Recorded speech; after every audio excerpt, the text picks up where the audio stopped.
Preciso começar esse episódio dizendo o quanto eu amo o tarô. É triste que muitos ainda só vejam nele um amontoado de 78 cartas que precisam ter seus símbolos e significados desvendados. E é triste não porque pensam e enxergam o tarô diferente de mim, mas porque nunca conseguirão se saciar. Uma vez que conseguimos encarar o tarô como um espelho que reflete a mim e a sociedade como um todo, tiramos das costas o peso que nos faz persegui-lo. Por anos, enfiaram na sua cabeça que apenas o tarô clássico é importante, e justificam essa fala se apegando a símbolos e sistemas de crenças que sim foram embutidos ao tarô, mas que não pertencem a ele intrinsecamente. O tarô carrega, em todos os seus 78 arcanos, arquétipos e facetas de nós, humanos. Ele não foi desenhado por nenhuma entidade e enviado via Sedex pra gente. Primeiro, o tarô aconteceu dentro, e como ele habita o universo das artes e do que é belo, assim ele se manifestou, como por exemplo, a que chamamos de Marsella, de Rider-Smith, Thoth.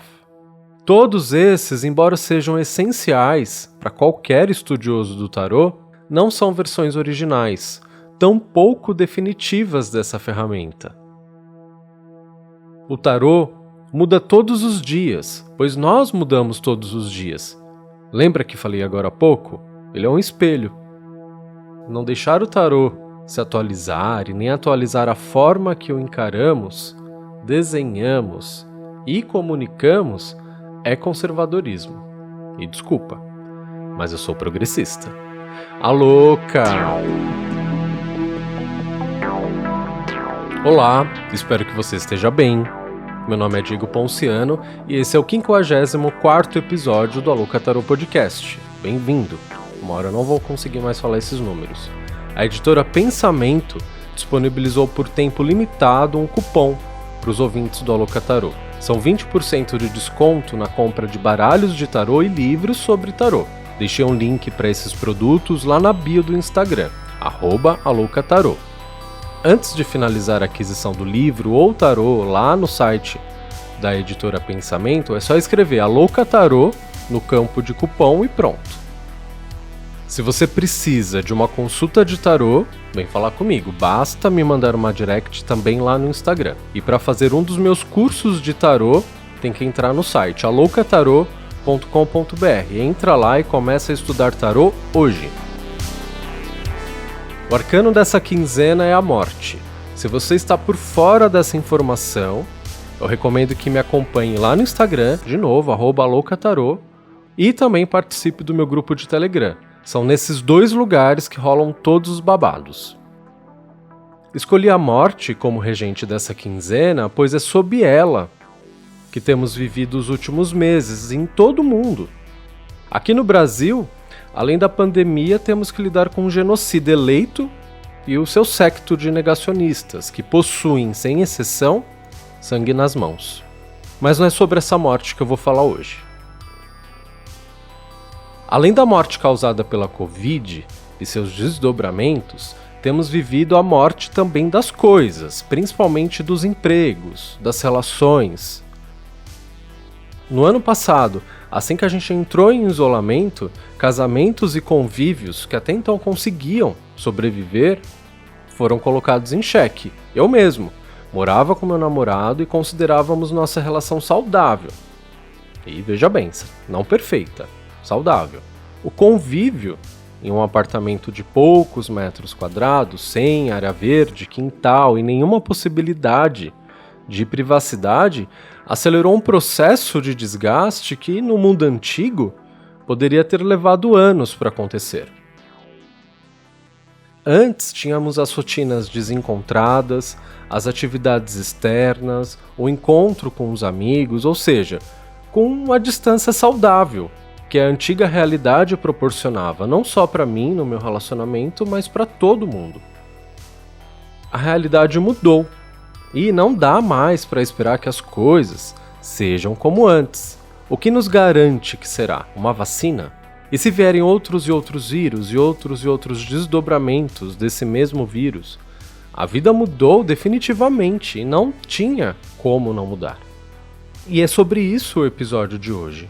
A morte seguida de inação não é uma opção saudável. A morte sempre precisará trazer movimento, criar espaço e nos impulsionar para o novo. Esse é o seu papel, seja onde for. No âmbito das coisas e vínculos, não poderia ser diferente. Após a minha separação, eu procurei uma nova casa.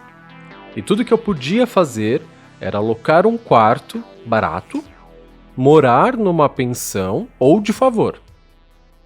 Eu tinha acabado de vivenciar outras mortes, antes dessa, como a da minha carreira de publicitário, que eu já contei aqui várias vezes. E nesse movimento de mudar de carreira, de abrir mão de uma carreira de 10 anos na comunicação para ser tarólogo do zero, eu me desfiz de todos os meus bens, apartamento, até da minha gata. Mesmo assim, eu estava em pleno movimento e com muito espaço em potencial para começar tudo do zero, igual o louco do tarô. Achei um quarto em menos de 15 dias, mas antes acionei todos os meus amigos, conhecidos e pedi para todos eles que me ajudassem a encontrar esse novo local. Nessa movimentação, um amigo lá da Irlanda descobriu que uma amiga aqui em São Paulo tinha um quarto disponível.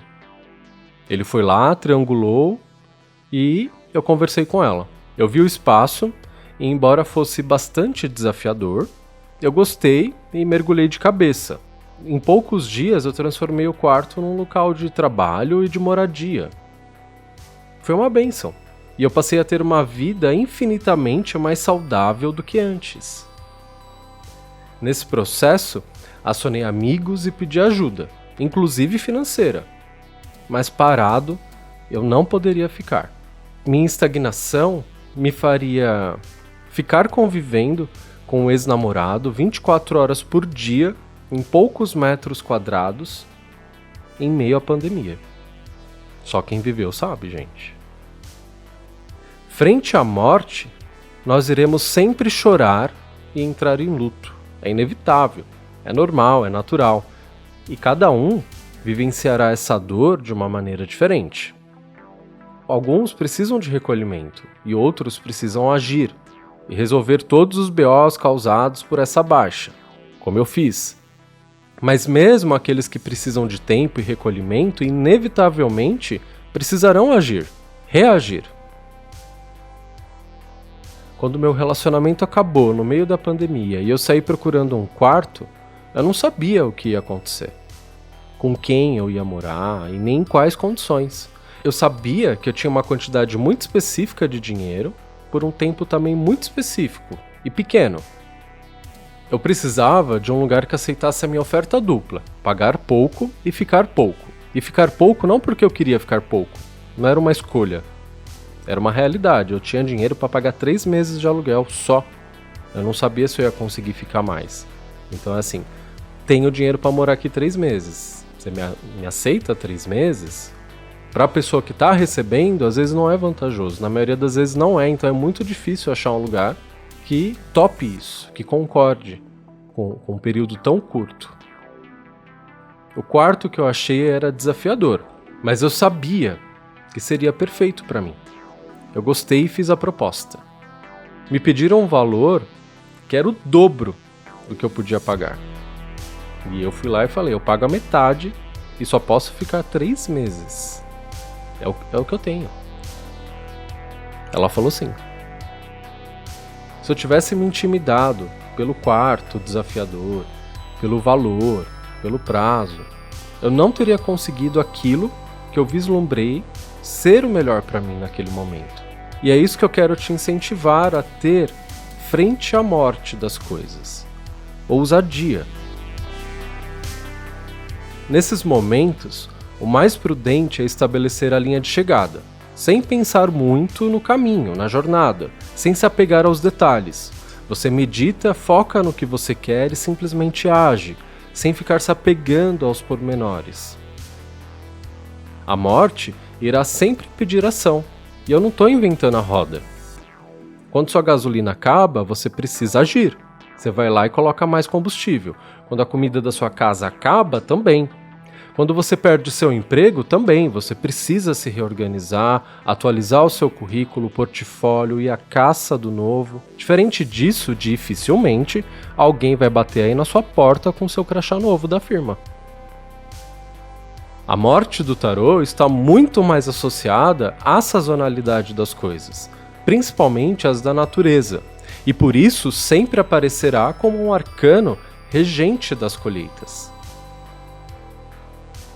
Hoje em dia, a gente não tem isso muito bem dividido porque a gente inventou veneno e injeta veneno nas plantações para que elas deem fruto, independente da condição climática, o ano inteiro.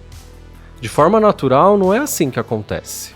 Depois do período de cultivo, vem o período da paciência e cuidado. Depois, vem sempre o período das colheitas, que, em muitas tradições, eram celebradas, incluindo rituais e oferendas aos deuses, não só para agradecer, mas também para garantias dos próximos anos. Bem mais saudável que agrotóxico. Como muitos sabem, eu sou wicano, e o calendário Wicca se difere muito do calendário comum, pois ele gira de acordo com essas sazonalidades e períodos de colheita, como faziam os povos antes da era cristã.